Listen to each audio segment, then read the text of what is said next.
curious about your opinion.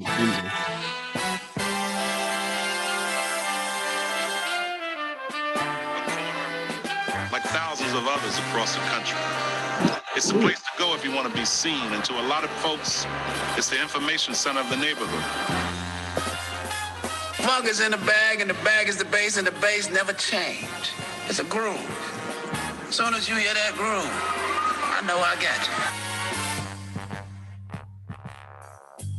Good evening, good people. I want to welcome you to the Corner Convo, episode 23. Once again, we're moving, and we couldn't do it without you. I will be your host for the evening. My name is Amon, A-M-O-N. Say what you want, just spell my name right. Let me also tell you and drop my little shit. You know, here you go. I'm one of the baddest motherfuckers of all time. One of the best singers, one of the best looking motherfuckers you've ever seen. Hold my drink, bitch. We ain't pressed for time, man, but you know, I wanna give a warm welcome and shout out to the Corner Convo, not the mascot, man, but the man, the myth, the legend. You got to do certain shit. It's just enough that people know it cut you that you know how I go where I need to go to get it done. If you push my button, there's no telling what I may do. Stab it, shoot it, bite. I mean, whatever it takes to make a motherfucker stop existing. Dion hates that, man. He's a hater, man. Next up, we got my boy. No, I'm petty, remember? I did up. Oh! Wrestle with an alligator. I done tussle with a whale. I done handcuff lightning, throw thunder in jail. That's bad. That's a bad boy right there. That's a bad boy. Then we got Big Stace, man. Big Stace, how are you feeling? My God. You better go somewhere with that black power shit. Black power shit. You know that shit gets no play in this ride. All right, we can't get canceled, man. We out here. I gotta correct something off GP. This nigga Dion talking about this nigga over here eating Lunchables. Let's correct this. This is a charcuterie board of smoked salmon. Pepper pastrami, bologna and cheese crackers and shit. I got organic garlic goat cheese. So just man. My wife love that shit. She gonna have me go buy it now. You talking about some Lunchable bologna, American cheese squares, and buttered wine. That's that good. Ooh, that salmon. Boy, look at that pepper. Salmon. It do look good though. Salmon, brother. Salmon. Hey, first of all, man, how are you guys doing? How's everything? Hey, man. It's what you want, man. Stop cutting my fucking intro. Abasi's 30 minutes long. Sometimes you just got to get to it, man. We still own that, bro. Yes. I'm on that. I'm on the motherfucking beautiful. Could you show your shirt and your mask, please? It's nice. I like it. It's pretty slick. Protect yourself at all times. Corner Combo, you see it. You know. Oh yeah, we got options. We have options. We have options on the corner. That's why you pull up. You can get what you want. We got what you need. You understand me? Hey, look. Before we get into it, man, we got a special guest. But before we do that, I got to give a big shout out to our sponsor this week. And I need y'all to be quiet, okay? Don't talk. Right? Now, this week, we are sponsored, or this episode is sponsored by the Purple Pie Factory. It's a seasonal pie shop owned and operated by Sin Q Singleton. Wow. Purple Pie Factory specializes in exotic sweet potato pies made from purple, white, orange, and sweet potato, excuse me. McKenna is actually eating one as we speak. That's crazy. This is the two-tone pie, purple on top and white gold on the bottom. You can purchase these pies for pickup or delivery at purplepiefactory.com. I've had these purple pies. I've had the yellow. I had the gold. Bro, this fire. All my Q dogs out there. For all my Q dogs out there, go ahead and get you a purple pie, right? Mr. Singleton is not only a rapper, aka Q Billy, he's also a chef in the kitchen. And I will attest to these pies. The cookie crust is really what sells it. Let me be clear. So again, On the corner, we're not So going to. he changed the crust since he first started. Okay. Oh man, it's so good. Yeah, Evolution, brother. yeah. So That's Bro, what. it's like it's definitely. I mean, I just ate it. I'll give you my flavor profile since that's my expertise anyway. Yeah. yeah, I wasn't done. Definitely. So like the I think it's called the filling. Very light. It's not like thick cheesecake. It's not like, you know what I mean? Like when you get it, it's got to like break down. It just melts. It just like disintegrates. And then that cookie crust gives it that light texture, almost like that graham cracker vibe. Oh, it's just fire. And it went real great with the red wine, low key. I didn't even do that on purpose. Is it custardy? Nah, see, that's what I mean. Like, you know how cheesecake has that like almost thicker kind of vibe? Bro, as soon as you like, you know, I ain't gonna say the words because you know y'all be on bullshit. As soon as you consume the portion, as soon as you consume the portion, it naturally kind of just goes straight down. Yeah, nope, not letting you lead me down none of these paths. We're talking about food. Very light, fluffy, wonderful texture, especially with that cookie graham cracker vibe underneath it. Excellent job. I'm sorry, our best reader on the show wants to finish. He's Go the ahead. only rapper that actually slangs pies, man. So again, shout out to Q. Again, Purple Pie Factory. PurplePieFactory.com. That's PURPLEPIE Factory FACTORY.com. Go ahead and get you one for the holiday season. I swear to you, shit is fire. It's genius. It really is, though. One more, it is one more shout to Q. He just congratulations. He just celebrated the year anniversary of his album. Iraq. Yeah, shout out. And he actually represented the corner very well when Amon was on there. I just wanted to give him kudos for acknowledging us as well during his time of representation. So shout out my guy, 20 years in, BFF, so to speak. Fuck out of here. And yeah, what we got? What we got on the line up. Let's start here, and we're gonna get through this real quick. Joakim Noah, shout out to you. You deserve a what you brought here, the energy and feel that you brought here. Thank you.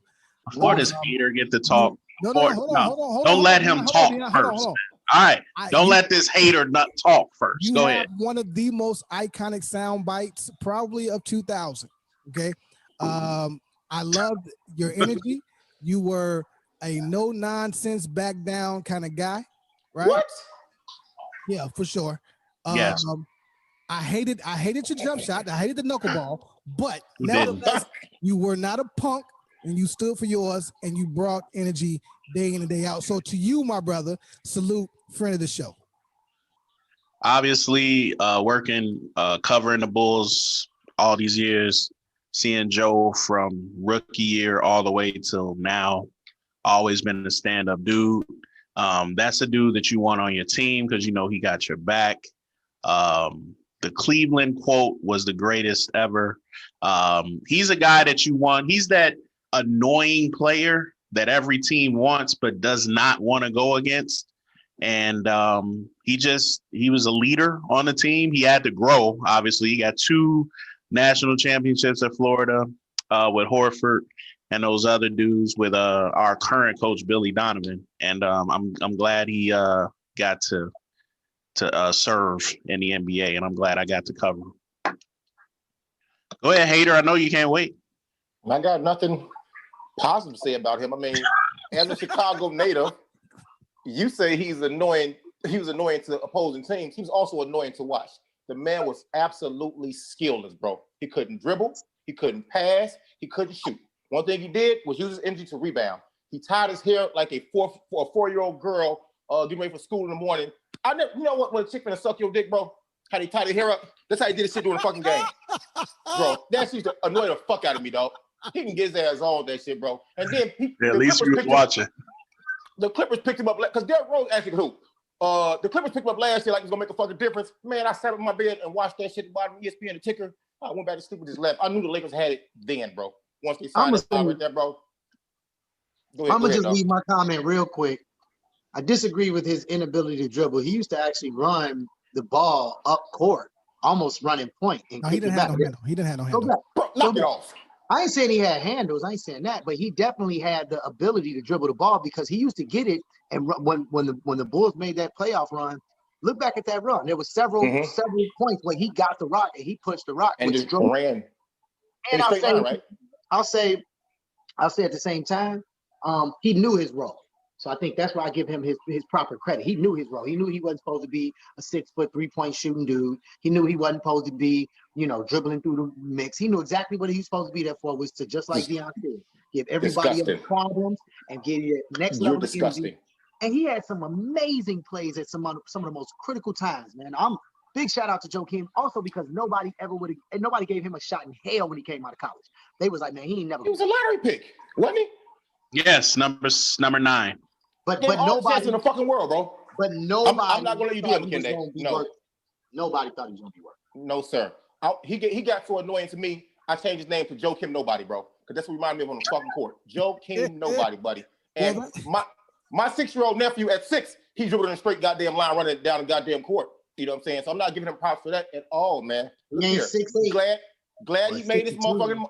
Glad he made his money. Glad his dad was a famous tennis player. Kudos to you, bro. You got the bag. You can retire back to France or whatever you want to, bro. You'll be revered in Chicago forever for whatever reason. But hey, good riddance. For whatever reason. And that's how you send them off. Thank you, Bossy. That's love. We keep it real on the corner. You're gonna get 4 perspectives here. Know that. Shout out Cleveland. Oh, hey, that was the most hurt. I don't like to say the term butt hurt. That was the most butt hurt comment I've ever heard in my life from Joakim. Because LeBron used to stump their ass from a born ass city, stump out the Bulls and Bulls fans' dreams every year. Bulls that was a typical Chicago response, right? It's like, all right, man, I'm from the crib. Like, I don't care. Like, who goes to Ohio, man? Like, Chicago. You go to Cleveland for a vacation. That was sure. Chicago shit. The Clevelander Hotel, yes, it's very nice. You know what I'm saying? In Chicago. Chicago's GOAT never said a word. He didn't give a fuck about your city. He wanted to destroy your ass with all the skills he possessed. We're talking about Black Jesus, aka Juanita's ex-husband, aka the Jim Shoe Piper, aka Mac Buddy that won number 23, bro. He didn't say words. He didn't have to fucking talk, bro. He would have handled his fucking business. If he lost, he lost. And if he won, he won. Most of the time, he fucking won. He had to be on post pressers in his fucking fields about nothing. Shut up, Joakim. Retire. There was a question asked to the gentleman. Look at the face. He froze on that face. Look at that. That is an angry black man. That's damn. You just had the frozen, angry karma face. Yeah, that shit was hilarious. It's okay, bro. It was a question. How much time do we have before we bring on our guests? I'm gonna tell them to click the link now. As soon as you see the link, bring him on.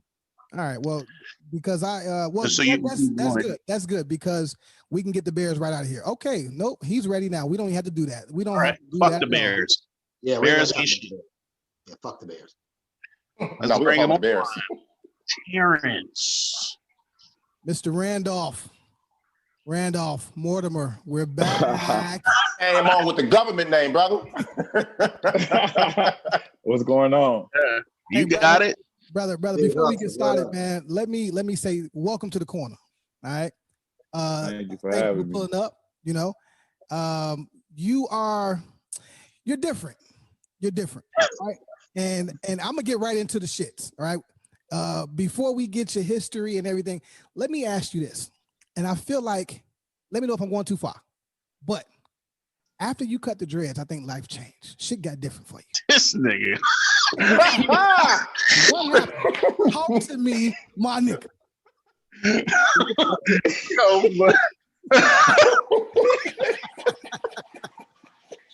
Only this. No, man. It's been a maturation process for me over the last few years. And I had dreads for 17 years and everyone knew me for the dreads. So, I'm just at that point in time where it's like, I'm knocking on 40. Yeah. And it was just time for change. So, I cut the dreads, I went and bought me, got my chakras in line and, and, just got grown, had to grow up, That's what's up. Paid my line before it was all the way gone. Yeah. It's been cool, but no, it's just been a maturation process for me. And, that was one of the first steps in going to this next level that, I was ready to go to. Yeah.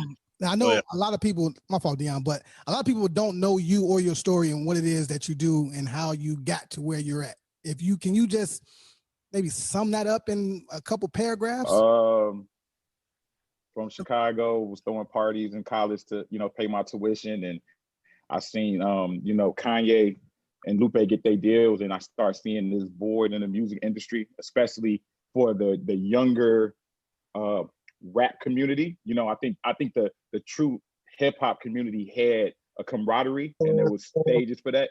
And so for me, I was looking at the kids that was like, yo, I want to rap like Kanye. And it was just like, there was nothing for them. So I just tried to use the parties I was throwing in college, and that started kind of like infusing performances. And so from there, I just, first and foremost, it was me putting on Chicago artists. And then from there, utilizing social media, I was able to, go to South by Southwest and A3C and work with Wale and some of these different, these different artists. And then, I had some opportunities that fell into my lap, and I just stayed the course. And I've been doing it for 15 plus years, man. And, I'm blessed, to be honest with you, to be able to still do this and still get checks, having fun and doing music and entertainment and stuff like that. And I never lost myself in the sauce of this industry and dyed my hair color, got hooked on drugs and stuff like that. So for me to still be the same dude, you guys met 15 plus years ago and just more mature and stuff like that, it's been a blessing for me. All right, so Terrence, first of all, thanks again for that. That's Uncle Terrence, man. So we met. I remember. Mom probably don't remember the day I met you. You held the camera for me, Amon, Mike, and Vic for the party at 720. Yeah, that's the day I met this guy about 15 years ago in front of Divine. Damn, 720. That's crazy. Yeah. 720, right. You're right. I was the only one in Chicago, motherfucker. Me. I don't know how I did it, but the white lady liked me a lot, and I was putting on for it. I was about to say, they wouldn't let nobody black. Nobody. I remember her forever. Shout out. To my partner. Shout out to T. That was good move. So, what I want to say before I get into it is this man, even though he could have, has never been a Hollywood ass dude. Every time I hit him up, call him, whatever, right away. Never say, man, I'll let you know. Always been that dude, and that's why I appreciate him. But again, thanks for coming on to the show. But so here we go. If that dun, dun, dun, dun. no. Now that we got the niceties out. Now we got the you remember. So this motherfucker, I'm still mad at his ass. This motherfucker's on World Star. First of all, let me say, this motherfucker held his own. You can pull it up now. He held his own. One dude, a group of bitches, group of hyena ass bitches. I was so angry with him. I think I called and texted. I was like, why the fuck are you down there? You by yourself. Soon as shit went viral. Man, yes, I hit him. I was like, bro, like, I don't know if you know, but I'm your guy. I'd have came down there with you. Have somebody with you. So basically, if people don't know the story, Blue Da Vinci, I think it was, and his guys got mad or something about something at the Hustle Palooza, and they jumped him. Hustle held his own against like 4 or 5 dudes. But anyway, gangster. Chicago shit, man. That's what we do. It was a good, no cap. It was a good 400 Chicago people in there, and there was a lot of Chicago people that we know.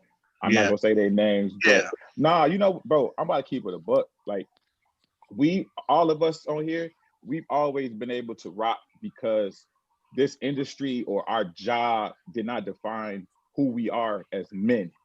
You know what I'm saying? We all got our own relationships, our own kids, our own stuff going out. So just because we would see each other out in clubs and stuff like that, that did not define who we are. And we're cut from cloths where it's like, yo, at the end of the day, it don't matter what block I'm from, how much money I got. I'm a man, I'm a Chicago man, and I'm just not with the shit. Yeah. And so at that particular time, that incident, that's not what I was looking for. My whole thing to them was, I get what you're saying. I hear you, but this is my shit. Exactly. Period. And the reason why I was so angry about it at the end was because, yeah, okay, and it's the thing. I knew I was not surprised that no one from Chicago helped me, right? Because I understood how I was being viewed. So people would rock with me, but they wanted to see me take an L. So if I would have took that L, they would have been like, damn, Hustle got his ass whooped. But then they would have fucked with me. But it was like, God damn, Hustle held his own again. And it's like, yo, it don't matter. I'm not a street nigga, but don't forget, I'm 6'2", 250 pounds from the west side of Chicago, cuz. No, that boy. That was, and at that moment, I'm glad that it didn't turn into like a big brawl with Chicago. But that was a moment where I felt like Chicago could have came together and stumped these niggas out the damn room and said, you know what? It ain't about our personal shit. It's Chicago over everything. And that incident shows it's kind of like it magnifies one of the problems that's going on with Chicago and us getting our footing in this industry. It's some of us making a lot of money. It's artists making money.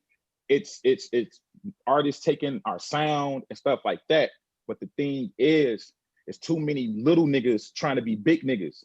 And then the big niggas all want to come at each other. At the end of the day, it could be 50 other dudes in Chicago making millions of dollars. I don't give a fuck, as long as I'm making $1 million too. Right. So in that instance, it was an unfortunate incident, but flex on that too.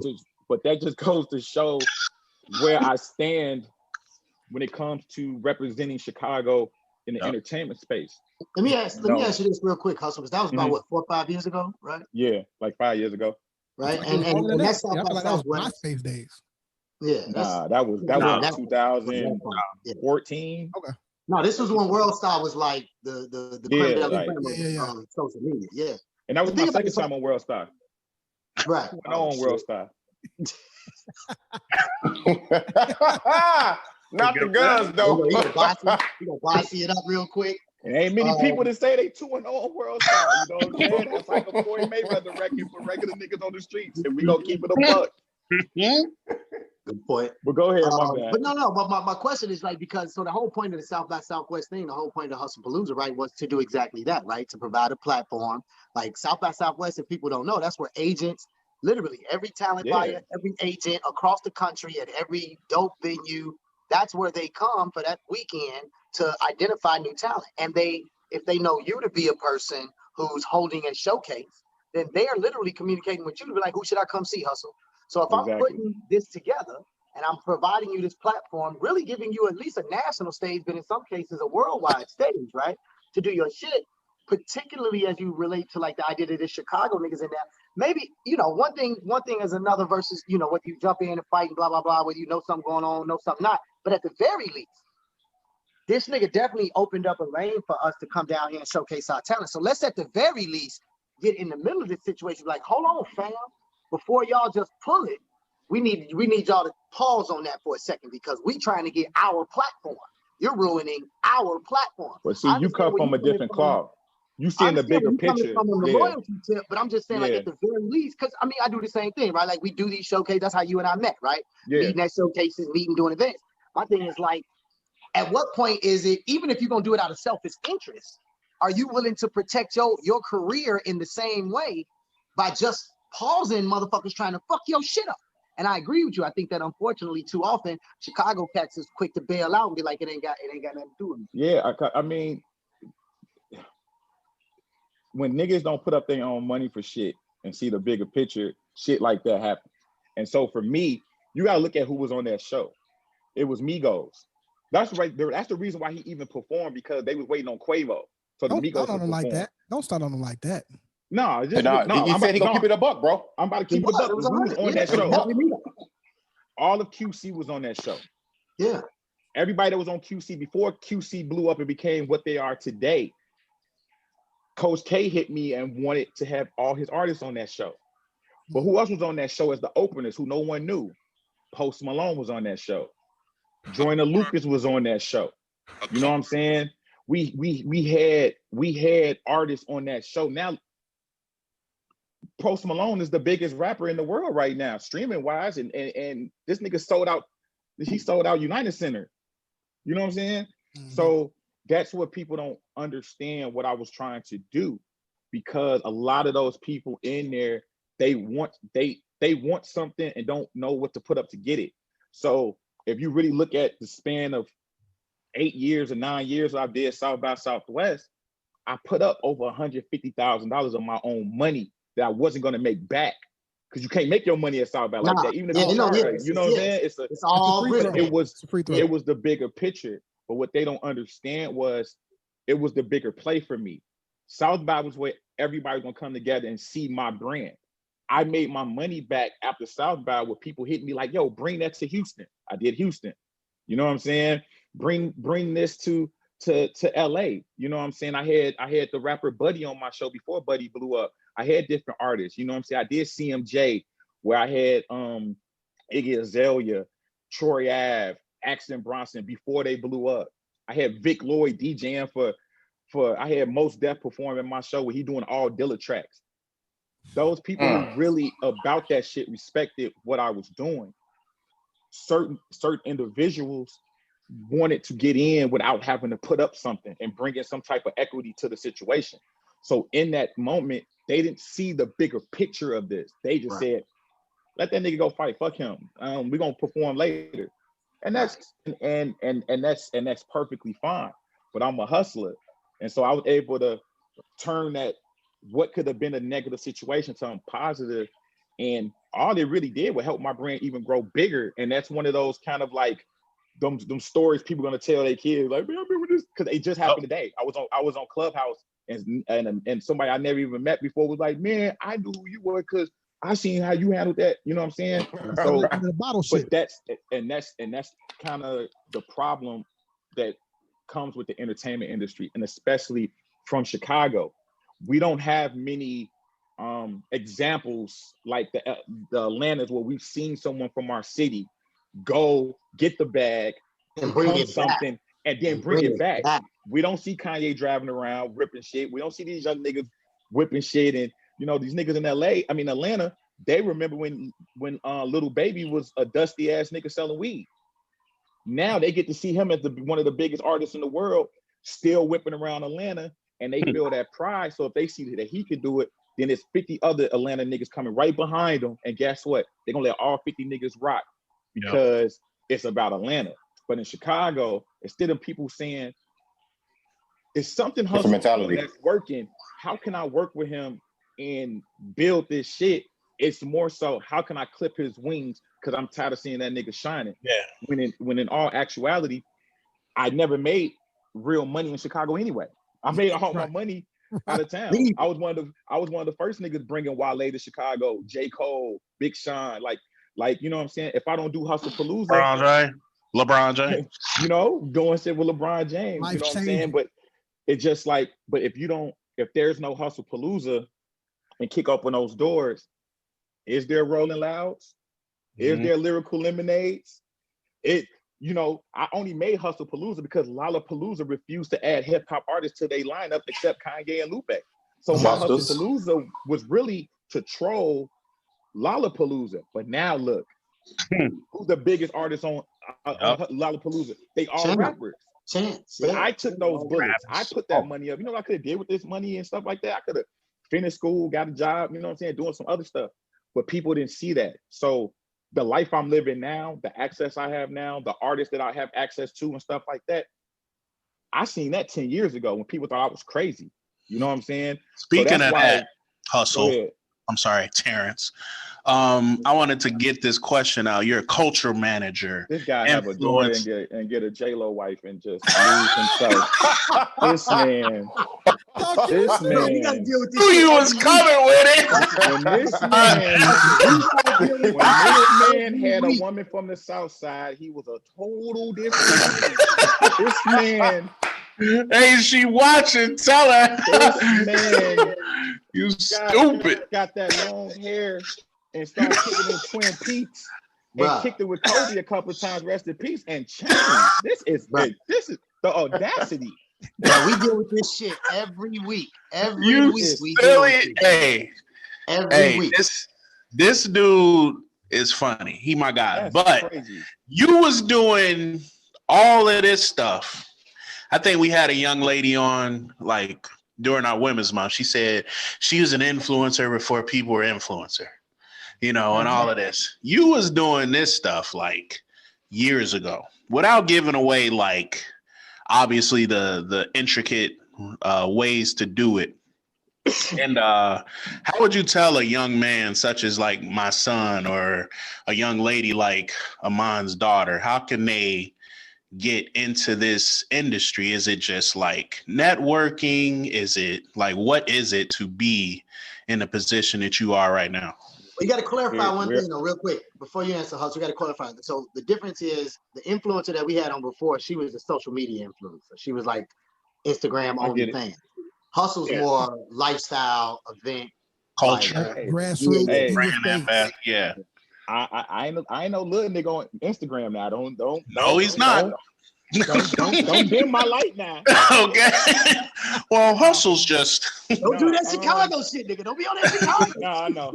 But no, you know what it is? It's everybody's an influencer. People just put that tag on it because they start seeing people like myself and others get free sneakers and money from it. We're all influencers. You influence your people. I've seen mine do certain things and wear certain things where I thought that shit was hard and I went and bought that shit or I emulated it. Don't tell him that, man. Don't tell him that, brother. No, for real. I learned how to be a better, this is no cap. I learned how to be a good host on stage and talking to people, watching three people, Amon, Q Billa, and Dave Jeff. Those are the people that I seen because they was able to captivate people, whether they on stage rapping or talking in crowds, right? So for me, I just did what I did. Like I liked certain stuff and I knew how to use social media. I didn't wake up and say I want to be an influencer because there was no title for that. Right. They only started adding influencers and stuff once the brands came, you know what I'm saying, into this. You know what I'm saying? Don C been an influencer from before he was Don C. It's a lot of people that was an influencer. While he's saying this, guys, I could give you one instance. I'm sitting at Six Corners, man. I used to have Hustle over a lot. And he had left, right? Because we was just chilling. And then this motherfucker come back. Oh, come outside right quick. This motherfucker got 6 pair of Reeboks. Iverson hats. Like, here, Joe, just for me and my guy. That's like a dude that, you know, that's how the influences start. I remember, and Hustle can attest, when Joe Freshgoods used to DJ for me at Feed the Homies. Now Joe is nationwide, motherfucking global. He's probably the #1 collaborator right now. Yes. Next to Virgil. Yeah, hands down. Let me piggyback that though real quick, unless you're not done. No, go ahead. No. I was just gonna piggyback that to say, because I know you got to do an event too. So like you mentioned that before, right? And I know I've seen that, right? Chicago is probably one of the most, if not the most stolen from market for all style, from fashion to art to, you know, like in my background, I always feature a Chicago. Shout out my man Jeff Beckham. Yeah, it's Jeff, right? I always feature a Chicago visual artist because people don't realize like these styles get copied, taken to Paris, taken to Brooklyn, taken to LA, and then people give these other people all the shine or whatever, right?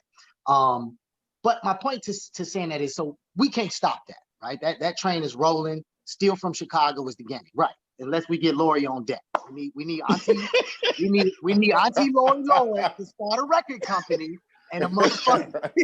We get Lori Lloyd on the record company, we got some shit going. But no, my point being, so instead of trying to spend too much time, because who got time for that at these points right in our career, to try and stop the stolen train and the hater train.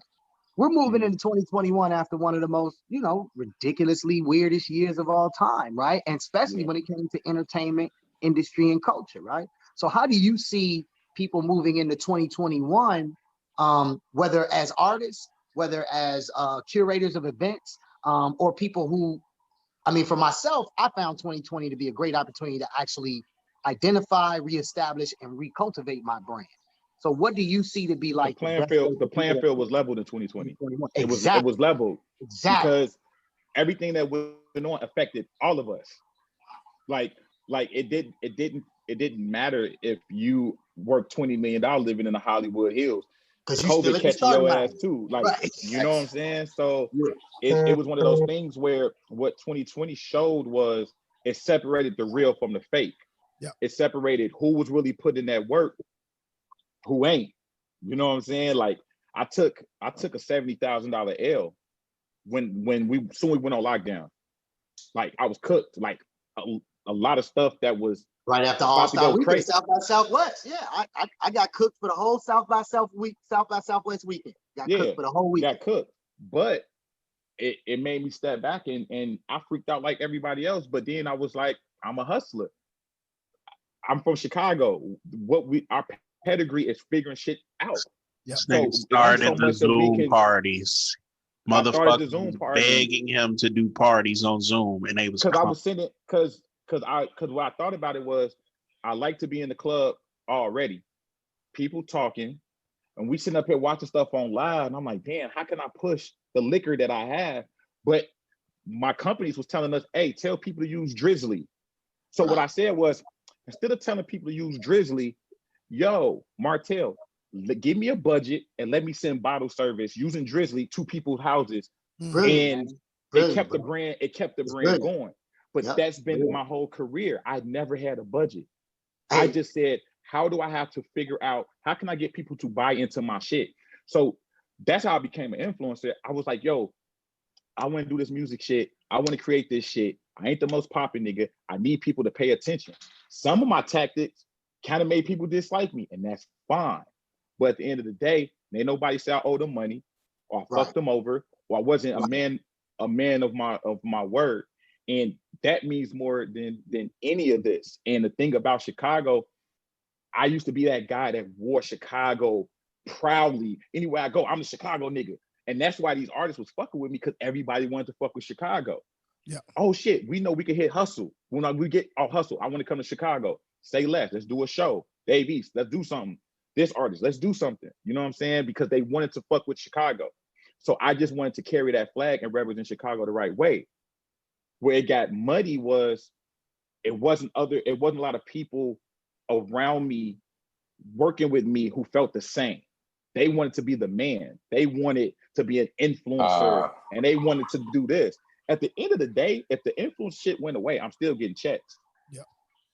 But I started, I remember I went from, doing shit for free with brands when LRG was sending me free shit to doing a Reebok shit where I was getting a couple of $100, you know what I'm saying, or whatever a month, to now doing 6 figures with different brands. But it's because I stayed authentic and true to my brand. No matter if people hated on me, no matter if people said stuff, I stayed Hustle Simmons. Because just because some Chicago niggas don't like me, don't stop shit from going on from these people cutting checks in New York or LA. Because I like this dude. But it was other people who wanted me to change up my shit because my success was a reflection of their insecurities and their failures. Instead of them just being inspired by it and said, you know what? It's a lot of money out there, a lot of opportunity. Let's all, you know what I'm saying, doing it. I remember it was a divide between us hipsters and the hip hop niggas. And it was like, bro, we're all doing shit at the same fucking venues. Let's link. You know what I'm saying? We're doing different days. It was literally like, we're doing Thursday night, Chicago hip hop. Friday night, y'all doing Chicago fashion hip hop. I love what all y'all niggas was doing. I was pulling up because I was like, this is dope. Because I'm a student. So I can't pay homage. I can't just sit up there and take praise from people and not pay homage to y'all because y'all was doing this. He was getting 720 when white venue wasn't fucking with black folks. When I seen that, I said, I need to get Lumen because they're not fucking with black folks. Hey, LeBron, let's do Lumen. Shout out to Joe Barnes. Shout out to Joe Barnes, though. He was decent. But look, what is it? All we did was go in there. We didn't talk a certain way. We were being ourselves, talking to these people that were in charge, that weren't really in charge, but they had to. We knew how to do business. Exactly. Yeah, and they wanted that money up front too, because they thought we couldn't do it. So let me go in the account. All right, there it is. That's the thing. It wasn't no feelings involved. Okay, you want some money up front? There you go. Let's rock. Oh man, the average nigga be like, "Why I gotta put up?" Nah, if you want it bad enough, make it happen. We'll do it and deliver. And I was able to do that. Bring LeBron to Lumen. Hell, I brought LeBron and Jay-Z and Jeezy to the Shrine. Hell, I'm not gonna shout out that. I'm not gonna shout out I that, get but that. the shrine I was the get shit that. though. But the shrine was the shit though. I'm gonna give it its proper. I'm gonna give it its proper cultural context. Yeah. It was the shit. They would like to be 100. There would be no promontory without the shrine, in terms of what they developed as an audience. But I say that to say it's like I put numbers on. I got banners in the rafters for what I've done. So, but for these niggas that's on the bench calling me a bum, they can have that, because at the end of the day, if I stop right now, you can Google the shit I've done. But I did it for Chicago, and that and the crazy part about this was the crazy part about that event, right? LeBron came early, brought the whole team. Jeezy came with no security. Jay-Z got there early and kicked it for over an hour. You know what I'm saying? Derrick Rose in there. LeBron was rocking with Chicago. It was gonna be LeBron was coming to Chicago. Right. People don't understand what was going on at that time. I had Mick Boogie DJing, Steph Floss DJing. Like, people don't understand that party was paid for by Hennessy Black. They paid for that. I made the money, but they paid for it.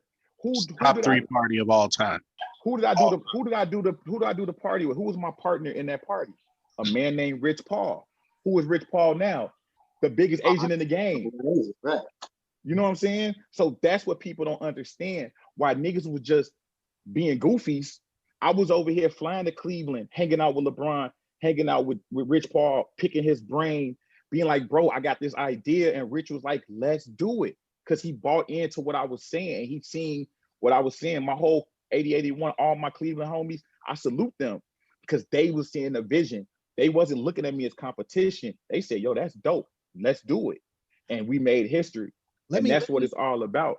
Let me also let the listeners know that this shit didn't happen, overnight. So when I tell you Hustle would be at 5 events in a night, I would see, if after my shit, I would see him 3 more times. And like, all right, bro, I was everywhere. You know what I'm saying? You have to be everywhere, boots on the ground, touching hands, letting the people see you. And then also creating something while you're doing that. Because it's not just kicking it, right?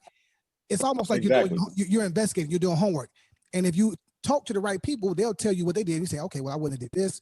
Maybe I would have did that. Boom. And you make, it's like gumbo. I filled voids. That's all I did. I went out and I seen stuff that was not, that I felt was missing. And instead of being a goofy and hating, I brought something to the table and fixed it. What I thought was fixing it. And that's what it was, because I was just a fan of music. I was a fan of the people. And I was like, yo, we could make Chicago just as fun as these parties in New York that Heron Preston and all these dudes who are now fashion designers, they was doing parties and we was talking on MySpace. I said, yo, how can we do this? You know what I'm saying? And just look at, cool kids. It was so many people that came through and I was building with that blew up. Interns, co-sign. The interns, like doing stuff with them early. I mean, Wale.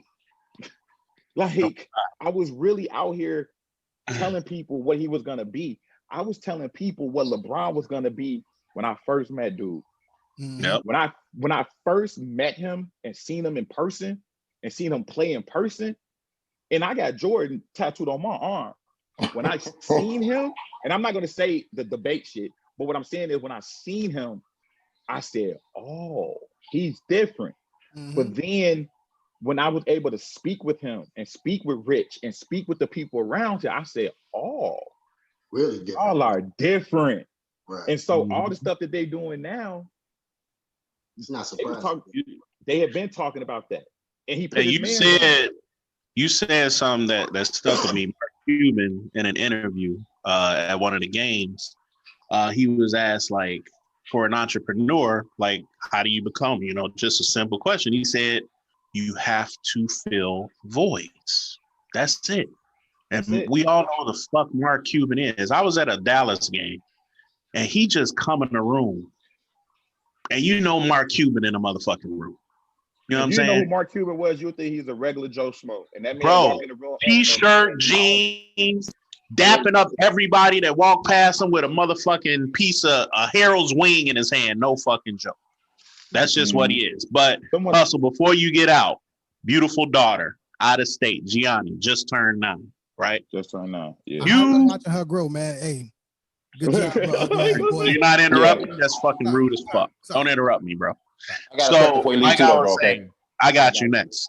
How do you, because you see Gianni on the regular. How is juggling her, seeing her, your business, everything, y'all co-parenting well? How does that situation work for you, Will? She's my wife. Simple. Basic and real. That's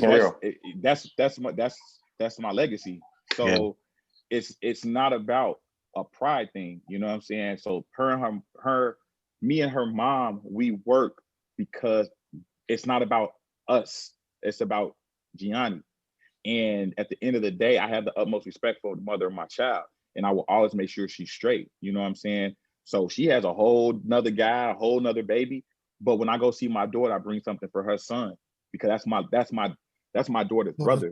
You know what I'm saying?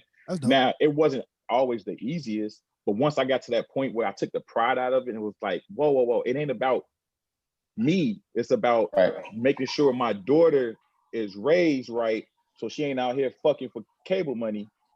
That's where the shit, you know what I'm saying, got real for me, and I take pride in that. You know what I'm saying? So yeah, my daughter's straight. Her mom is straight. And going back to the thing about, you know, Mark Cuban and stuff, someone told me it was one of the craziest things someone ever told me. It was like, a billionaire is only a billionaire because he learned from a millionaire mistakes. And when they told me that hit me like, oh, you know what I'm saying? So next door. what I learned, what I've always been able to do, and I pride myself on, anytime I see someone that might have more than me, doing better than me, has something that I want, it don't make me feel bad about what I'm doing. I ask them, how are you doing that? What's going on? You know what I'm saying? I've had people tell me like, yo, hustle, like, yo, man, you dope at what you doing. Don't take all these checks. Go to some of these people and take some equity, or go do this, go do that. And I learned that. The messed up part of it is I've gotten more beneficial game from white folks than I have the black folks in power had more than me, because they looked at me as competition. I'm trying to take their spot. Yep. The white folks looked at me as like, I just think you're a cool guy and I love what you're doing. I just want to help you do what you do. So here goes some game. And so for me at this point in my life, I just want to be able to be that guy that has led with it by example, and has, you know, when someone calls me and stuff, I stop what I'm doing, because at the end of the day, I don't care what's going on. Y'all knew me when I was a pup in this. So that's why people don't understand. I don't respect y'all to love y'all based on, you know, what y'all doing right now and money and stuff like that. It's always just been 100 with us. And when I was younger, we would crack jokes and do stuff, but it was always love. We wasn't arguing over chicks. We wasn't arguing over goofy shit. We was all talking about, you know what I'm saying, what we you know what I'm saying, what we trying to do. Yep. And I still get his young nigga relationship advice. Hey, you do. I know. Don't I? You're the worst. You're the worst. I'm about to say this. I have been a horrible uncle to your son. Yes. And I have allowed him just to get information from you. So I'm going to do a better job of driving all the way out there to Bumfuck to sit with him and let him know. Not that far, boy. Next time your daddy make you push tires down these streets with these white folks out there cutting their grass, call me, cuz. We're gonna take you to a gym. We're not gonna have you out here pushing tires like it's like we in slavery because your daddy wants you to become a superstar. You dumb as fuck. Hey, Us, I know you'll like this too. Russell just got traded to the Wizards for John Wall. Oh, you're lying. Don't start. Swear. You're lying. Must he coming to Washington? Not gonna make no difference, bro. Wait, Russell Westbrook for John Wall and a first round pick. Go ahead, Bossy. You know I got the Bulls on my phone. Go ahead, Bossy. Nah, man. Wait a minute. Hold on. I'm not getting off that Martell shit. That Martell shit gonna be okay. Hold on. Look it up. You know I ain't gonna lie to you, boy. They traded for the same goddamn player. Basically, they traded for the same damn player. Yeah. Oh no. Oh no. Yes. Yeah. Yeah. Except John Wall isn't healthy. He doesn't stay healthy. And he 4 inches shorter and 3 steps. Like he got better ball hand. I mean, I don't know. You know what's John? This is you know who John Wall is, in my opinion. We all know a John Wall. We all know that man who just got natural, God-gifted ability, who can just run laps around people, who work ethic is different. And I think if he committed himself to his craft, keeping his body healthy, he's an MVP caliber. He's way more skilled than Russell Westbrook. The difference is Russell Westbrook gonna win by any means necessary. He's a dog and he puts it into his craft. With John Wall, that shit you just said, bro, makes him even. The shit you just said makes him even. That levels him off right there. But at the end of the day, let's keep it a buck. Ain't nobody caring about Houston. Houston don't scare nobody. Hey, boy, watch this shit. Hey, but look, hey, Hustle, I knew John Wall was different when he did an interview at the Spades table, dog. You know, he did that? Yeah, bro. I'm like, oh boy, that's some real ass shit. Hey, did him and Boogie playing college together? Yes. Yeah. Yes, dog. Yes. Hey, crazy story about that. When a corner. When Rich Paul was really about to become an agent, I think his first client was Eric Bledsoe, if I remember correctly. And I remember him calling me and he said, yo, I'm in Chicago for the combine. When I used to do it at like over there on Chicago Avenue at we used to be like Moody Bible. Moody Bible. Yeah. Moody Bible. He called me, he said, yo, I need you to pick up some Timbs and some outfits for my client.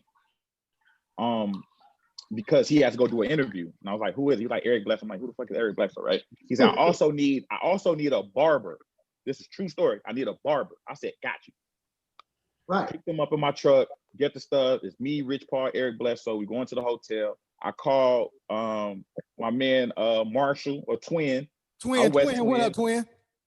So I called Twin. I said, hey, bro, get over here. I need you to cut some ball players' hair. It's Eric Bledsoe, Boogie Cousins, John Wall. Like everybody was in that draft was literally in one hotel room, and Twin was cutting them off. Yeah, it's stuff like that. But Twin didn't know who these people. I mean, Twin knew who they were once he got there. I didn't know who. I mean, I wasn't watching college basketball that crazy. I was just looking at my man Rich right? Paul. Wasn't that the same? That wasn't the same year. But AD it was some other. That was the year before AD, right? But yeah, AD was still in high school. AD was still hanging out. That was quite a few years before AD. But still, it's just like, that's my dog. And I was putting them in position like, yo, come cut these dudes' hair. You know what I'm saying? Like, I'm just keeping relationships with people. I didn't know that Rich Paul was going to become what Rich Paul is. I just supported someone that supported me and believed in me. You feel what I'm saying? So I have these little stories where it's just like, I really be trying to look out for my homies. I really be trying to find money for people. I really be trying to circulate the dollars, but I'm a void filler. I'm a dot connector. That's what I've been great at. Connecting dots. To that point, Hustle was ill, man. It's like, I found a teaching job, right? I was teaching before I got, like, when we met, I was trying to be a DJ. I got out of that, got into education. That's when you had braids and were looking like you were Jaden. Yeah, looking like all of that. Yeah. You was Jaden Smith before Jaden Smith. He took your shit. If you want to jump him, we could jump him. You know he only wears skirts. Let me stop. I'm joking. Hey man, hey, Will. Cook. Go ahead and cook, man. But no, but the killer is so with my students, when I show them these little pictures of me with these people, or when I tell them those stories, just like that, like, yo, I didn't know who this dude was like that, but a person called me, a person that rocked with me called me and asked me for a thing. And the first person that came to mind was somebody who I rocked with. And so I called them. I ain't asked for no percentage. I didn't ask for no favors behind it, right? And I think that what you are saying, and that's what I was trying to get into with the question, is like, as we go into 2021, like you said, some of us have had the great fortune to actually make it through this everything's on pause. Yeah. And we are right back at the point where until the gun go off, everybody gonna be standing at the starting line, no matter where you was at the beginning of the race. And so when I talk about 2021, to me, I'm looking at it like, what ways can I help set up them other people that was really at the back of the race or didn't even think they was ever going to get in the motherfucker to begin with, right? Because truthfully, if I'm still running, I'm not going to let you catch me. Not no shade against you, but I'm not going to let you catch me. You know what I'm saying? I'm out here trying to get it too. So at the same time, when I look at 2021, man, I look at those same things. Like I look at those people and trying to find a way to get those same people to the starting line so that this next wave of movement, this could be the opportunity to correct this shit. You know what I'm saying? Like people I don't have to look past the people I know for anything. Right.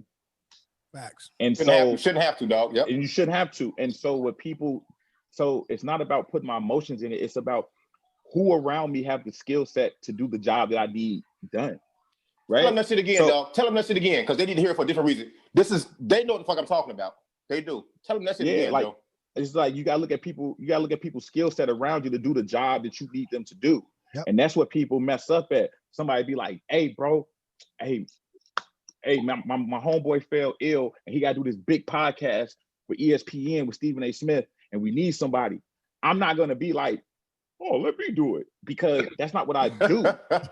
I know y'all. I could be like, yo, I got an opportunity for y'all. This what it is. The face you made was priceless, dog. But that's him. But that increases the value of his network from that group of people, because then they say, man, every time I hit Hustle up, he puts me on with somebody who comes produces through. And so I can keep going to Hustle, which means that by you coming through for Hustle, he gets to keep coming through for you, which is exactly what he was talking about. That's how you establish a space where you ain't got to keep jumping outside of the shit. I'm sorry, me and Hustle do that's how you pay some of the highest respect to people, by saying, yo, I know you dope at what you do. Here go an opportunity that's even bigger than what you're doing. And the thing about it is, the thing about me, it's a lot of shit that I've put together that I didn't get a bag on. I didn't get a dime. But guess what? Too. I gave God something to work with, and I was blessed down the line tenfold. Maybe I don't get LeBron and Jay-Z to come to a club if I was so busy asking everybody for 20% to make some stuff happen. If I connect you with somebody and y'all do business and something come out of it, great. That's what's up. If y'all kick me some money, cool. But this is the thing. How can I twist my mouth up to ask for something when the job hadn't even been completed yet or figured out? Fuck all that. Just go do what you do. The fact that I just looked out for you, I'm good. Let me go over here and do my thing. And when I sit there and be like, yo, my dog did that, that's dope to me. That's rewarding right there, bro. That's rewarding. I got a question for you, dog. We all from Chicago, man. We all like to see how people respond. I can tell your head broke off, so I know you're from Chicago. I already know, bro. Wake up in the morning, it got to, bro. It's natural. You know what I'm saying? Joe. So look here. When did you, in your plight to become who you are now, and you still growing, still getting bigger, you know what I'm saying? You're a pioneer in what you do. I've seen you something everywhere too, dog. Every fucking well. It's hard to miss you. But when was the opportunity, when did you see yourself and that window open and say, hey, this is it right here. This is my chance to kick this bitch in and shoot for the stars, bro. When did that happen for you? This is not a stunt button. Wait, shots fired. He pulled the Draco out. I got this. I see it. I see. Go ahead, my bad. No, seriously, the moment is gonna be the wildest shit. So I flew to Cleveland, went to the game. Cleveland, right? Fuck Joakim Noah. Cleveland. You flew to Cleveland, right? Cleveland. Okay, back. And the Cavs played OKC. This is the last year that LeBron was with Cleveland the first year. This is when they had Shaq on the team and stuff, right? Damn. Right. So they win the game, and I flew out there to have this meeting with Rich because I had this idea for a blackout party that I wanted with LeBron. It had nothing to do with Jay-Z. The only reason why Jay-Z was even there that day is because it was 2 Blueprint 3 tours. The first one had Wale, NERD, and a dude that no one knew named J. Cole. They did colleges. I was on some of the dates because I was working with Wale.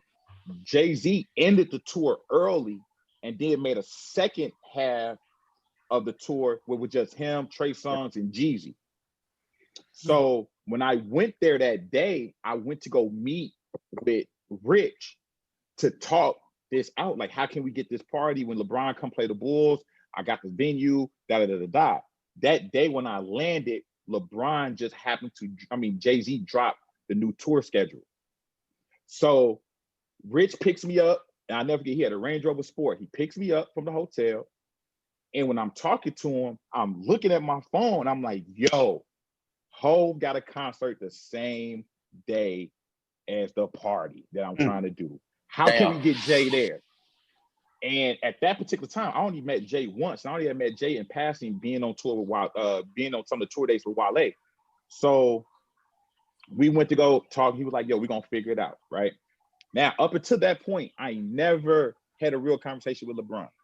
I would only see LeBron when I was with the 8081 homies after a game, or he won't remember. He'd be like, oh, whatever, right? So we go to after the game, they say, yo, we all going to House of Blues. I never forget this. Me, him, Delonte West, Shaq, the whole team, Boot, the whole team. We go out, and LeBron is sitting in the corner eating some chicken strips with, it was Savannah and then somebody else. So me being me, this was my moment to talk to LeBron. I go sit next to LeBron, he eat these chicken strips. Just invited this yourself nigga he don't have security because he's with the squad. Yeah. But I never forget this because Shaq was pop locking. I would never forget this night. and this is the irony about the whole Delonte West stuff. Delonte West was with us and his mama was with us. And his mama is actually fine.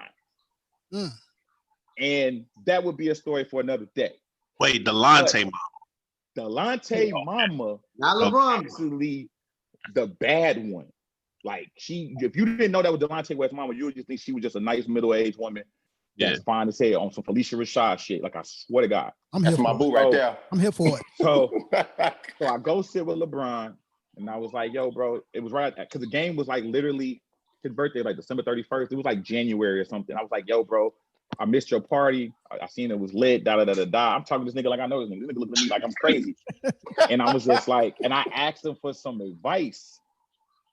And the nigga was so uncomfortable because he's like, I know you with them, but nigga, you can't be sitting next to me talking to me.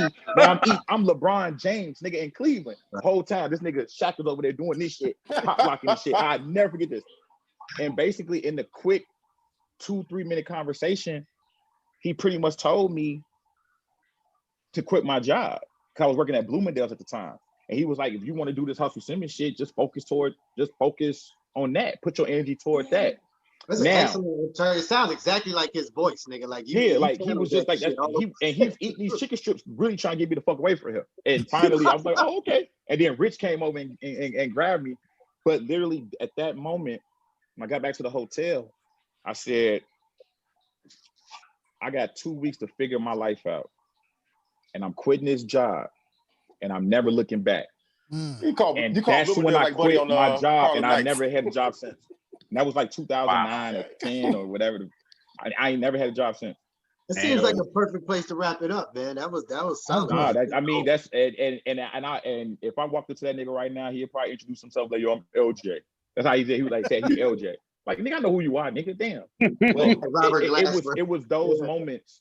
It was those moments that stick with me, that I was blessed enough to be able to just walk up on this nigga while he's eating chicken strips and shoot my shot, as far as like asking a question for some advice for someone, even though he's younger than me. I respect him for what he's doing and putting his friends on. And so for him to tell me to quit my job, and he maybe didn't really mean it. He probably was just trying to shut me up. Okay. Because I understood it. Because it was no ego. It was because at first I could look at that nigga and be like, quit my job, nigga, you worth $100 million, nigga. But it really made sense. Like, oh, and that's what I did. And so when I wake up every day and try to do my thing, I put forth 300, 500% because I eat based off of what I go out and kill. And if I can't put my foot forward, even what I doing with Martell. I'm not knocking anybody else that do stuff with liquor. I'm not knocking them. I think it's dope. I don't compete with none of them. It's a hell of a lane. It's a hell of a lane, boy. But They got a big ass bank account. It's a lane. But when they gave me that looking for good job, ideas, they ain't got no good ideas. They don't, but they cut a check. But when I got that role with them, I spread the wealth all over. I was dropping money in promontory with my people. Facts. I was doing events that was talked about. Like I was really doing shit for the city. I wasn't just taking pictures with a bottle trying to be cool and have chicks at my table in the club. Right. I was actually saying, how can I utilize these people money to really help my city and make it fun again? And so that is the thing. Industry. Yeah, it's just like, yo, like I put my ego aside. It's the bigger picture of the stuff. And I've been with Martell 4 years. Yep. You know what I'm saying? And that's like 20 years in liquor years. Because people don't really stay with brands like that. So well, on the corner, man, you know, we do a little drinking, man. And Martell's welcome here. Let's be clear. Yeah. Martell's welcome here. I got you. Okay. I'll definitely. Hey, Avion is welcome here too, motherfucker. No, I got liquor around here somewhere. Yeah, I'm still waiting on my care package, motherfucker. Well, I don't have. Okay, this is what I owe all of y'all, but this man a bottle. I gave this man LeBron's. I mean, I gave this not LeBron's. I gave him Reeboks. Yep. This motherfucker gave me 2 Emmett Smiths. The Emmett Smiths too. Them hard. The motherfuckers hard. And I've been so high and so drunk at Bulls games, and I pulled it together to talk to my man on camera. We did interviews. I interviewed you, Rocky. Bro, that's what I'm trying to tell you. That's what he said. Yeah, I know. I said I had to put it together. Yes. He fucked his house, bro. That's what he said. Because you say, you know, you go to church and you're a praise dancer. Yes. You're supposed to pull from God. Yeah, fight the devil. And I was fighting the devil to do your interview. Fuck you. I held it together. And yo, 6 foot, 260 pound, smiley face ass. I held it down. Let me do this if nobody. I can't say shit to Amon because Amon got too much to lose. Yeah. Amon taught me a lot, and we've had some conversations. Yes. I'm just let me do this if nobody. Let me do this if nobody else does, though, bro. I learned this from Harold Green. Man. That man changed. What you drinking? I learned a Lagunitas. You know it. Coors, nigga. You should know me by now. Fuck. Nah, I just said that Coors cut me a check before. Let me do this if nobody else does it, man. I learned this from Harold Green, man. He's a poet, and I had a great chance to work together. We used to ride bikes together. Shout out to my brother. He's one of the most humblest cats in the world. We play football together. Dopest cats. And the thing about Harold that I learned is his whole mission is flowers for the living. And so I'm gonna just say right here, let me present you with your flowers while you alive. Appreciate it. As a brother that is definitely put on for motherfuckers out here. You definitely have crafted your own lane. I've always saluted your hustle. The fact that your name is Hustle makes it easier. So let me just put that out there on table. Clearly, let me do the industry accept your flowers move. Industry is fucked. When niggas do this to me, I be like, like, what up, my nigga? Yeah, I be out there like this. This nigga funny. He's saying that, but at the Bulls game, he like, man, did the same shit. Get your ass. Hold on, wait. Let me tell you why. I wasn't doing this to be on some Hollywood shit. I was getting the devil out of my system because I was high and drunk. I needed to articulate something. So you were gonna ask me a question about some Bulls players that I'm cool with. And the honest me was gonna say, "Get these bum ass niggas out of here." My mama. That shit was too funny. I interviewed Denzel that night too. Shout out my man Denzel. He got signed. He got signed. I just don't understand why I ain't playing. When they play him, he did what he's supposed to do. But he out, so we'll see what they do with this regime. It's politics, and then you gotta, and you know how the Bulls organization is, bro. It is what it is. But the one thing I could say about Denzel is the average person going through what he's going through would not have been as classy about it as he did, because he could have really been in the media popping his shit. And it was really some great teams that was looking for him, that they nicked some shit. Like he could have been in the bubble, been a contender. But that just goes to show his character. You And that stated that because I asked him some, man, blow their ass up questions. Bro, he stayed professional as fuck. That man was a lottery pick for the Bulls. Yes. And he kept it together. He got the number 45. And he's a fundamentally sound player that don't have the flair that Chicago niggas want. And he has survived. Still in the league. And he's still in the league. And I respect my bro, you know what I'm saying? And I'm honored to hang with him and be part of the family and made him part of my family. And you know, that's what we do. And I think he's gonna have a breakout season. He's been training hard. And you know, it's gonna be a dope season. And I'm gonna go on the record right now. Don't do it. I'm not gonna say nothing now. I'm about to say, in the East, the Bulls and the Charlotte Hornets is gonna be two other sleepers that's gonna shock people. It's been nice. It's been nice. God loves you, and so everybody. Thank you for thank my Uncle Hustle for joining us. Thanks, Terrence. I go to every game and I'm laughing at your ass. You serious? I only hit you up at the game to get the Wi-Fi pass. I know. He started out with in the East, though. I know. He started out with in the East. He said in the East. Yeah, I know. No. Washington has all of a sudden jumped in there. So do the Charlotte Hornets? I'll wrap this up for y'all. Do the Charlotte Hornets and the Bulls make the playoffs? No. And no, one more. No. Charlotte does. Charlotte does, and the Bulls don't. One or the other. Nah. One or the other. Bulls, I think the Hawks got a spot. The Hawks gonna have a spot in the playoffs. I don't know about the Bulls. The Bulls. This is recorded, right? Yes. Yeah. You know I'll play it if I'm wrong.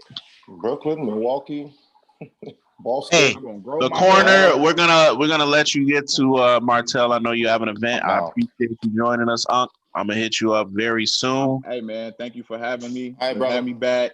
Pleasure. You know what I'm saying? But on some real shit, I want to really, really, really thank y'all.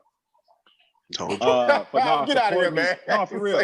No, literally for supporting me all these years, man. Because like y'all are some of the few people that I can say who have always had real conversations with me and poured into me and supported what I was doing. And when I made mistakes, you guys actually conversed with me and not got on. Like y'all are real dudes. You feel what I'm saying? And so that's why I'm just like, I salute that. And I know you guys don't get your flowers for what you have done for Chicago music and the things that you've done. Because like I said, 720, you know, Sub T, Q Billa, all y'all, like if it's certain things that you guys don't do, then I'm not able to do what I'm doing now. So I gotta give y'all love, man. You know, y'all family and stuff like that. And you know, this man Dion has thrown me some oops. Yes, sir. But I'm saved. We'll see about that, brother. Well, I'll see y'all when we come back to the playoffs. Charlotte Hornets and the Bulls making the playoffs. This dude's All crazy. right, brother. I also appreciate you, my man. Man, thank you for having me, yo. We'll talk off mic about some business. Talk soon. Say less. Hey, Amon, stop licking your lips and taking all these pictures on Facebook, nigga. Thank you, man. Tell them that shit. Tell them that shit again. Weird now. You're making it weird. Whoa, bro. I don't know who the fuck you think you are on Facebook or who your audience is on Facebook. Cut it out. Come on, steady. Cut it out, man. Hey, come on. You took the Hannibal Barris picture. Don't do that. Don't do that. You know what I'm saying? Yo, this nigga is the most sneaker outfit coordinated nigga on Facebook to the point where I be feeling bad because I just scroll by now. I used to be like, but I see you, my dog. I don't see you no more. Get the fuck out. Oh shit. Cut it out, nigga. Because you really toting that line of me about to block you. I don't even know how to block you. I'm gonna take it the fuck out. Because if you duck lip, fucking outfit look, And it be real people saying, "Oh my God, look at you! I remember back in '96." And that, hey, tell that man to sit his ass down. You grown, you too fam. funny, boy. You too funny. Two whole teenage daughters, man. That's what I'm saying. They going to get teased. Yes. They're gonna be like, "Yo, your daddy really out here modeling for big niggas on Facebook." My daddy, yo, I don't know what to tell. And your dad used to rap at your parties. Hey. You, right, my nigga. I'm gonna dumb it down. I'm gonna work on it. I swear I am. Nah, you got the flying black lady on as the artwork in the bag. You just different. Your bag is different. Nigga. Get the flying black lady. I get what it is. Like, you know, that's the mind of music. You know, man, I wish I could have found that picture. I would have changed my background. Oh my God. And I know what picture it is too. I'm on your shit today, Mr. Phillips. I'm gonna go on your shit and find that motherfucking picture. Nigga. Hey, it's all good. Look, I've never met a man who was supposed to be a marine biologist and then turned into a fucking a brand ambassador. That shit is genius. And ladies and gentlemen, he went to DePaul. That shit ain't cute. Hey, but that's why I'm where I'm at today. For sure. Mama ain't raised no goddamn fool. For sure. And I don't like to be broke. But you know, at the end of the day, bro, on some real shit, all of us Chicago niggas, we got everything in us to be the best that we could be at everything that we do. And if we had a conversation like this more and laugh with each other more and pour into each other and give each other flowers, things will be totally different. Yep. But all these niggas is really hating each other low key and killing each other, doing all this dumb shit. They don't even know why. They don't even know why. They don't even know why. They like, well, cuz. What you mean? What's the rest of the sentence? Nothing I do affects your bank accounts or your quality of life. Or your family. But exactly. And so if we do stuff like that more and more, then cool. And if these niggas put the guns down and pick up the cameras and start modeling like a mine, you know what I'm saying? Crime would be down by 45%. Likes out hey, here. I'm out on that one. That's it for me. I'm y'all. good. I'm out, yo. Thank y'all for having me. Hey, love, on the real. Nigga, I'm gonna hit you all right, up. bro. All right, Pool. All right. Man. What's love, husband? That was dope. Yeah. Yeah, that's the end of the show. So no, actually, Uruguay, Spain. I ain't got another hour for this shit. We ain't got shit to do, nigga. We don't have an hour. We got way less than an hour. I mean, that was. We only got 5 minutes. Look, hit pause on record. I'm trying to tell you. No, man, I don't want to do that. I don't want to have an off-camera conversation. No, real shit. Because look, what just happened was something organic that we didn't expect to happen. Right? Yeah, I'm with that. I'm cool with that. I'm just not gonna do this one. That's all I'm saying. I don't want to table it. We don't have to table it. You know what I'm saying? Because there's some shit that we got to get into. We still got to get the people what they want. We still got to be the corner. You know what I'm saying? Say it, Abasi. Say it, Abasi. How do we end our show? Before that, though, I want to give a shout out to one of our listeners who I found out if she listens to the show and gets interrupted for any reason, she will bookmark where she got interrupted. And later on in the day or at a later date, come back, pick up right there and start over again. And listen. Big shout out to Marinelle DeBerry. You go ahead, girl. There you go. That's that queen shit. She should do a tutorial of how to bookmark. So, because other people might want to do that and they just don't know how to do that. That's it. And before we go on that though, look here. Quick story. I'm gonna shut the fuck up. All right. Look at my face. All right, man. I wasn't feeling well. Okay, last week. So go to the doctor. Blah blah blah. Got a little cough. They say, you know what? You coughing? You can't come in here, bro. You can't come in here. You got to go to urgent care and get checked out. We just gonna be safe. I said, all right, I'm cool. That's fine. I go back there. They give me the Rona test. They give me the strep throat test. That shit came back positive. This is day 6 of my quarantine, brothers. You know what I'm saying? So just to let y'all know that. You could have told us that. Yeah. Wait a minute. Tell y'all now. Hey, but the fucked up part is though, after the doctor gave me the test, she was very sweet, very nice. She gave me the test, she came back, she said, I cannot believe this. Your symptoms are super duper mild. I'm like, what you mean? You got corona. Then it hit me, bro. The irony of don't get canceled. An Asian person telling me I have corona. I was like,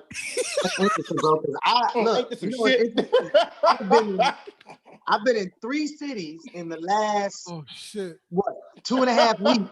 Stupid. And I'm on my way to Miami next week. I went and got my test. They told me I was negative. I got tested again today because I'm going to Milwaukee for a couple of days. Then I'm going to Miami after that, and then I'm going to LA. So I'm like, let me get all the tests out the way because every time you come in, you're supposed to get it again. That's crazy, bro. Yeah, dog. But you know, my job is nasty, dog. The Chicago Police Department can give 2 fucks if their employees get sick or not. They had me work with a motherfucker who was in contact and exposed to it. The very next day after he was exposed to it. Yeah, that's how you end up. Yeah. Period. Wow. That just I got 6 days to live, bro. I ain't gonna make the function. Man. I only got 6 days to live, bro. Well, guess what? Then we ain't going nowhere because I need to have content. Okay, so I can. Wow, bro. That was horrible, Amon. You terrible. He got 6 days. Fuck it. I want to get 6 minutes. I understand. What's the problem? Yeah, bro. You want to leave the pod. You don't care about this man. You don't love him. Damn. That's a very good point, Kende. I said that because I have a schedule prior to him telling me, and I would rather get off the show and talk to him off the show. But go ahead, get your content, and then when I leave, y'all just do my little shout out when I'm out. And I tell you what, I don't have a fever. I got my smell, my taste. I feel good. Yeah, like I think my back hurt one day. That was it. Yeah, he's not gonna die. Having the virus is not a death sentence. It's not fucking HIV. Flu. It's not a death sentence. With HIV, you can travel though. You can travel. You just can't have unprotected sex, which is fucking probably worse. Yeah. Gang. Hey, look. All right. So in true corner spirit, right? Because Bossy just hit us with a bombshell. Let's do this. Let me, coming off Conversation with Hustle, let me just ask y'all, give me y'all top 3 hip hop songs coming out of Chicago, and then we'll get up out of here. I gotta go. Chicago? Out of Chicago. Chicago only. You know what? If y'all sleeping on it, bro, I'll go with Hey from Crucial Conflict. For sure. That shit blew up worldwide. I'll go with Get It Wet from Twister. That put the double time flow with not just gangbang or violence from Chicago on the map. Was talking about him and the chick. And I'll go with the Brad from Funkify. But honorable mention, I got this for you, bro. Don't get us canceled. I won't. Can y'all hear it? No. It's time for the percolator. It's not rap, but it's our shit, bro. The only question after this was, did you do the South Side percolator or the West Side percolator, bro? That's it. You had that shit ready like a mom. That's it, bro. Hey, I low-key gave it away before the show started. Tomorrow was dancing to that shit. You know what I'm saying? All right. I gotta go ahead. You asked the question, so you're gonna be last. No, you don't make the rules. I keep telling you about that. I make the fucking rules. I'm the producer. You are an EP, but you can. I'm gonna go Through the Wire from Kanye West. Celebrity Overnight, Twista and Kanye. Nice Celebrity. Overnight Celebrity, Celebrity Overnight. Motherfucker, don't correct me. 2 Kanye songs. Kanye songs. You should all know that I'm actually. You know what? Take out Overnight Celebrity and put Step in the Name of Love. Wait, why you I gotta represent Chaos. Not a hip hop song, sir. Not a hip hop song at all. Oh, you said hip hop? I did. All right, so put that back, and then I'm gonna represent my nigga. As much as he hate this song now after everything he went through, man, if Q would have got on for Colors, bro, y'all niggas sleep, man. You took my Colors? list. That's cool. I'm not asleep. I was on the fucking show. I booked the one. Hey, this nigga been talking about himself the whole episode. Let him keep going. What else you do? I'm just playing. Did that. No, represent that shit. Like when I heard that song, bro. That song was cool. Like that shit, man. Shout out to Co-Sign, man. Friend of the show for that. Bro, that shit, bro. No, Colors. I just wish it would have went a different way because the cool kids was feeling themselves so much. Crazy viral. Like y'all can still look it up. Look up Q Billa featuring the Cool Kids Colors. That shit is still a banger to this day. Got different colors. What you got, Kende? Man, I wasn't prepared for it being Chicago, and I mean 3 is just too few, man. Like give me Was on a show run. to be 100, like to Hustle's point, man. Like people still. I didn't see the Chicago part, and I'm way too deep into music to pick 3. Like that's some goofy ass shit. So I will say this. I will say. As he still picked 3. No, I'm gonna pick 3 artists. I don't know which song. Okay, cool. I'll take that. I definitely think a Kanye song belongs in the top 3 of Chicago's all-time hip hop. I definitely believe that. Y'all may not like this, but I believe a Chance the Rapper song belongs in the all-time top 3. And then I'm conflicted on my last one, but I'm gonna have to go with a Common song, but only a Common song produced by No ID or Twilight Tone. I would say No ID first. I would say No ID first because No ID is still putting niggas on now. Like No ID is still one of the most sought after producers and executive producers in hip hop and has been since that first. 444, friend of the show. So I'm gonna go a Calm with No ID, but a super like if I had to move Chance out the way because of how old I am, I'm putting Lupe in that mix. Now, no diss to Crucial, no diss to Psychodrama. Mine's gonna say Move Around. Watch. No diss to none of them, but if it's me, that would be my crew. You're gonna say Move Around, ain't you?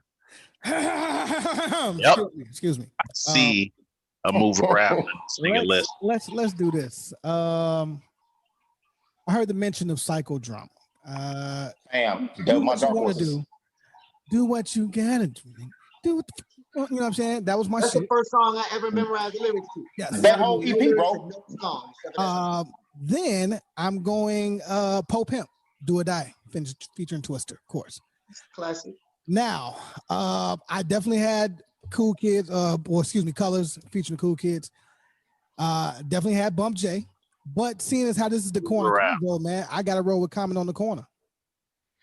And then produced by Kanye.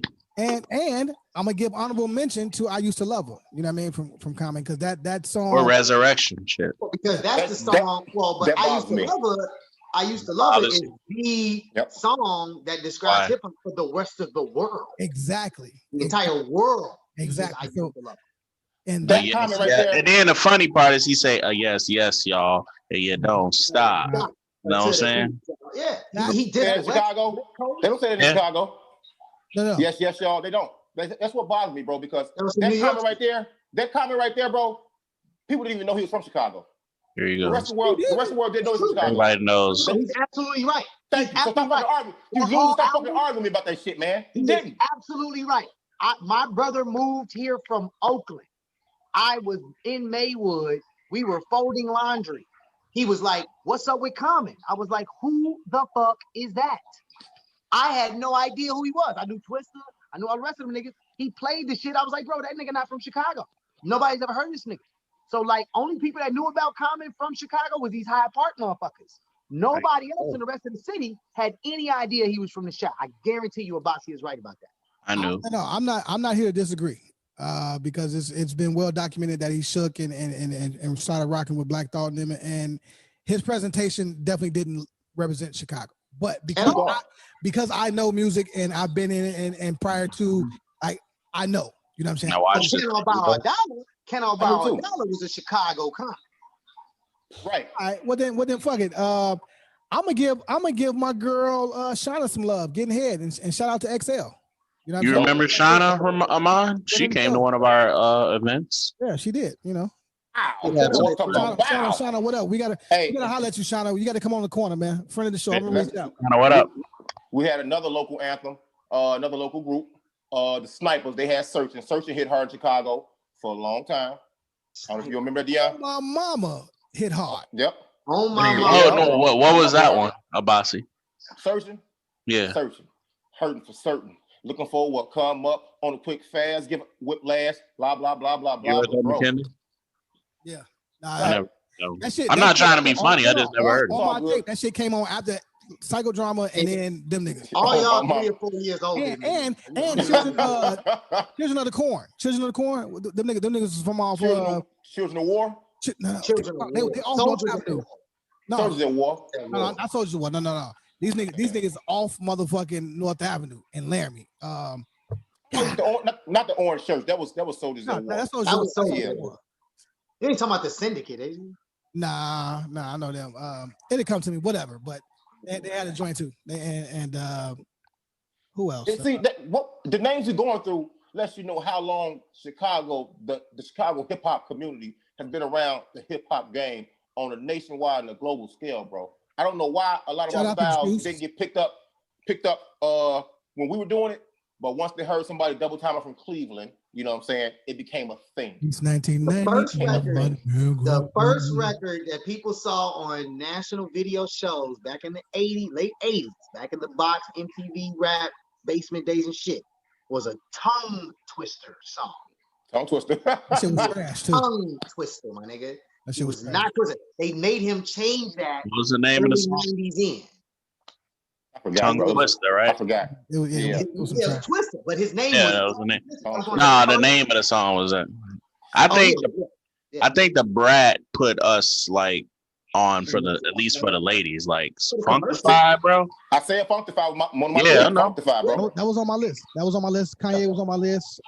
Then everybody was Columbus Park, bro. Go ahead, everybody was checking for JD. JD had Crisscross. JD was like the Diddy of that era. JD was like, yo, if anybody rocking with Jermaine Dupri, they must be the new hot shit. And the Brat was the first person from Chicago he fucked with heavy. Then, if you fast forward, and Mom might be about to say this, when you fast forward, when Luda pops off and Billa goes into Source for the Unsigned Hype, people started looking at Shaka and what Luda was doing. Like, okay, whoever they fucking with in Chicago, we rocking with them. Like, it's definitely the evolution of Chicago getting pilfered. It's my whole fucking point. Said that. Yeah. You said that, bro. And to see the Brat walking around Columbus Park still after she got on, bro, that shit was even more real than ever, bro. It's like, damn, that's a real fucking person. Bro, the Brat came into my job when I was home from college. I was working at Dominic's in Cicero. She came in there with Allen Iverson, bro, at 2 a.m. That's when I knew that chick was my shot. Me and Ivo have been fighting. I shot my shot. Buzzing down the same chick. That's what I'm thinking. No, she mentioned it like a month ago how they was fucking, but I didn't realize how tall Iverson was when he came in there. But he was 6'1". I said we had to go. Well, I know Kenny has to go. I cannot let y'all go, right? Without getting Ambasi's opinion on Nate Robinson's knockout, because I initially felt the way. And I knew, this is how I know, like I'm in tune with the earth, right? Or some shit. When I saw that shit live, I literally counted 25 seconds and the memes went crazy. So this is how I know that there are people working behind the scenes that are all day, every day, right? Doing this shit. Because there's no way that shit happens in real time.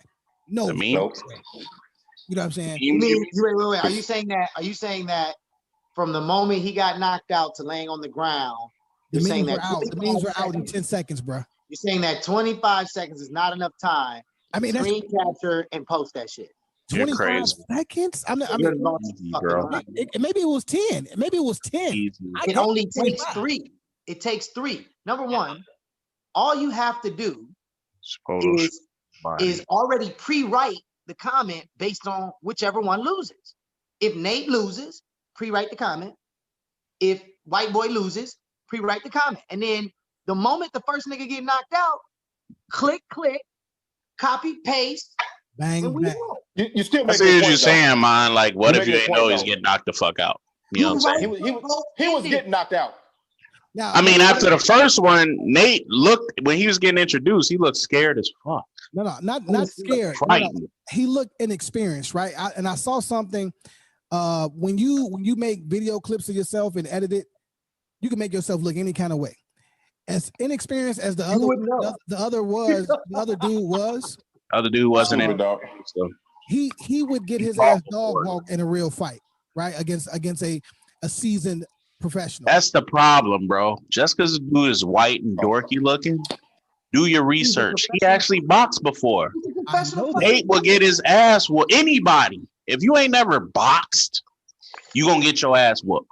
I don't care how big the motherfucker is. If you're not a boxer, that's why you see motherfuckers swinging like women when they're in a boxing ring. If you have no technique. I'm sorry, swinging like women's. Abasi this question though. He did ask Abasi this question. Fuck you. Like I was saying, it's 4 of us on the show. Four. All I was saying was only one of them loud. You were saying, I know, but what you were saying didn't make sense because how do you know if Nate was getting knocked out? That's all I was saying. Man, if anybody picked Nate Robinson to win that fight, they need to take him to the doctor for a psyche valve, bro. Nate had no chance to win the fucking fight, bro. No, zero chance. Need to, and I'm stupid. Yeah, I wish you'd have bet me. But when I was watching those fights, bro, I wasn't seeing boxing matches, bro. I was looking at it from a whole different spectrum, bro. I'm gonna start with the Mike and Roy, bro. When I saw Mike and Roy in there, I was just shaking my head like this is not even a fight, bro. This is indicative of relationships, bro. Relationships that people still should not fucking be in. Huh? 5 points. Damn, why you get so mad when I say something? I was giving you indicative, motherfucker. That too. But it was 11. All right, 3. 11. It represented relationships that motherfuckers shouldn't be in anymore, bro. You got people that are toxic to each other that just are so used to being in relationships. They think it's the fucking thing to do, man. The way they were holding, hugging, man. The punches that didn't have anything fucking on them, bro. It was just hilariously sad, bro. I just saw relationship tendencies and all that shit. And then going to Nate Robinson, bro. That reminded me, even the relationship still, of the haters and crabs you have out here, hoping and wishing and waiting for you to fail, bro, so they can say, "Ha, told you so." Look at it. I knew you wasn't gonna make it, bro. You know what I'm saying? Beat their ass. I saw relationships. I didn't see a boxing match, bro. It's sad how Roy and Mike were going through the fucking motions. How many people do y'all know that are in relationships? You know they shouldn't fucking be together, bro. They just holding on, doing it because it's a thing. They're doing it for fucking show. Man, Abasi, that is the most philosophical shit I have ever heard in my life. And I agree. That is brilliant, man. You got my whole imagination just exploded like this whole painting by Jeff Beckham, by the way, just in case, we had to cut this shit short. Jeff Beckham did this painting. We'll move out the way. It says Queen in there. He just opened up a studio with Mike Jew, man. You know Mike. Mike Jew, what up? You got to come on the show, brother. Friend of the show. A gallery and an art space. I forget exactly where, but they just opened it like the other day. But Abasi, that was brilliant, man. That's a really good philosophical way to look at that. I will just say to Deion's point about how do you know he's going to lose? How many Super Bowls, how many World Series, how many NBA championships have you watched? And within 30 fucking seconds after the last goddamn basket goes and they won, what's already on the screen? What's already on the screen? Those are totally different. Going to Disney World. That's a totally different situation. You know, man, with your big microphone having ass, nigga. Listen, because you making no sense. And stop calling me nigga. Have some respect. Go ahead. As I was saying, teacher. The reason why whoever wins, you already have the commercial ready is because you write both endings before it ends. So as soon as it ends, you just pick A or B. This all right. makes perfect sense. All right, it makes sense for Abasi. Aman, can I ask you this? Yeah. Is a boxing outcome the same as a football game? Two fucking people fighting. One of them. I was talking to Aman, not you. It's true though. Aman, is a boxing outcome the same as a football game? No. Fellas, I love you. Explain why, Aman. Hold on, Kende. What he's saying is you can't anticipate a knockout. You never can. You can't anticipate a knockout. McKinney is a bitch ass. That's some bitch shit. That's some hoe ass shit, man. But go ahead. You can't. You understand what I'm saying, Aman? Yeah, you can't anticipate a knockout. Nah, y'all. I think I'm gonna have to go with McKinney in this, bro. I think he's not saying. I said the knockout. McKinney said somebody has to lose. He didn't say knockout. He said somebody has to lose. This is how he explained it. This is why I said what I said about. I was here. I heard him. All right. So what he said, y'all, you know what? It's all right. You're in the show. Forget it. You're right. You're right. Who has an attitude now? I don't have an attitude. It's just like y'all not even letting me get out or mine explain when I asked him a question. He said the Super Bowl. He said two things that aren't the same. How he said people are sitting in the back. They can direct a meme about Nate getting knocked out. No, you know why? Because Nate has to get knocked the fuck out. Nobody went in saying, you know what? Nate's gonna get knocked the fuck out. Let's get these memes ready. You can't anticipate a knockout. That's what I was trying That's to do. all I was saying. How many? Okay, that's fine. How many endings are there to a boxing match? I'm going to say no more than 4. There's a TKO, okay, which means you can get punched while standing up. There's a knock the fuck out, which means you can get counted out. There's a standing 8 count, and then there's a decision. A standing 8 counts as a what? Standing 8 count means you get knocked out. It counts as a what? A knockdown. TKO, down, right? Knocked down. That's why you get the standing 8 count. Right, and if they feel you can't go on, it's considered a what? A TKO, technical knockout. Yes, a bossy, but we were talking about, Amon was talking about memes. He said that how did the memes come out so quick? And he explained that by there were people on their computers making memes before it happened. All I said was, how do you know Nate was going to get decapitated like that? And that's what that's why I said there are only a limited number of options for a boxing match to end. Limited number of ways to end. Draw, either person loses, that's 3. KO, TKO, that's 5. But you were talking about memes. I was not. Or whoever was. Somebody was talking about memes. Right. All I'm saying is everybody that was talking shit about Nate will not get in the ring with him because he'll probably bust their ass. That's all I'm saying. How can you fairly say that? And then so you can't think if he was gonna lose or not, though. I said probably. I'm not finna go in there with him because there's a lot of dudes. Give me a bag. I'm going. Give me a all bag. right. I'm going, bro. You gonna go in there with Mike too? Give me a bag. I'm going. I'm definitely going in there for Mike. Couple mil. And predict. When I go in there with Mike, predict that knockout. Okay, have them means ready. Yeah. Have them fucking means ready, bro. I'm going down. When predict who knockout. Huh? Predict who's knockout. Use your brain, bro. Mike's or yours? Use your brain, bro. Come on, fam. Let's not do that. I'm not smart as McKinney, because if I was, then I would know how to use my brain. Man, hey, y'all. If I want to fight Mike, y'all bet against me. Okay? Bet against me. I'm going to lose. You damn right. We're gonna enjoy that bag though. That's all I was saying. Yeah. But look here, I wouldn't have bet on Nate unless I was just playing the odds and trying to win. No, man. Any experience in the ring counts. I'm taking a trained fighter over a street fighter anytime. Anytime, bro. I didn't do all I'm saying is I didn't do my research because I went on DraftKings and bet for Nate to win by decision. Damn. If I would have did my research, then I wouldn't have never did that stupid shit. And for the record, you guys, go ahead. Did I think Mike and Roy were going to be a knockout? No. I thought it was going to be it was out of time. You know it's wild, man. People paid for that shit or took jail risk for that shit because you streamed it illegally. You know what I'm saying? To watch everybody get robbed. They robbed all of us, goddammit. All of us for that bullshit. And I'm sitting here watching social media, and I'm like, I feel sorry for y'all paying for this shit, man. I knew everything that went on during the fight because of social media. Oh yeah, so, you didn't have to watch it. You know, you didn't. Mike said I got high before the fight. that was real though. That was real. I appreciate your honesty, Mike. Shout out to you. The corner will be pulling up on Hot Boxing with Mike very soon. Y'all stay tuned. Table that next Dion's topic for next week, but that was pretty good. We got two of them actually. We got two of them. We got to get into it. I missed the other one. We're gonna have some edit points, man. It's all good.